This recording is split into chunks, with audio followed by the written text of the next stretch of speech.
soon.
Okay, I just watched The Exorcism by Charlotte Wessels, who I've never heard of before, and so this is entirely blind. I had no idea what I was walking into, what genre of music it was, or anything like that.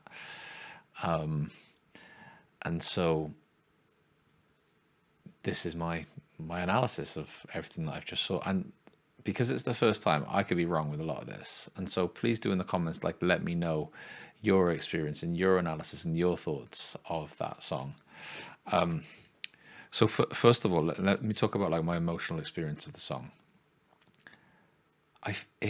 I found it quite disturbing, you know. It wasn't it wasn't like an repetitive bunny rabbits and rainbows sort of experience of watching a music video. It was like, oh, this feels tense. Oh, this feels like there's a sense of like being persecuted or being persecuted by like these faceless red things that were coming through the walls and stuff. There was like the bloods. There was in her eye. There was the arrows that were being shot at her. You know, like the whole thing felt aversive. Like it didn't feel like I wasn't comfortable watching that, and that was obviously intended. The artist is intending for me to feel uncomfortable watching it. In terms of like the nature, or like even the words "the exorcism," right? The exorcism is about getting something out of you. And so I assume because I'm a psychologist, I'm just filling in the blanks here. I've been pointed towards this because the exorcism refers to like trying to get pain, thoughts and feelings we don't like, pain out of us, and that's what that song is about. It's about like trying to make sense of and get rid of our inner demons. Maybe demons is the right word actually, because they looked a bit like demons, didn't they? It was like red and a bit. I'm gonna have nightmares about that later on.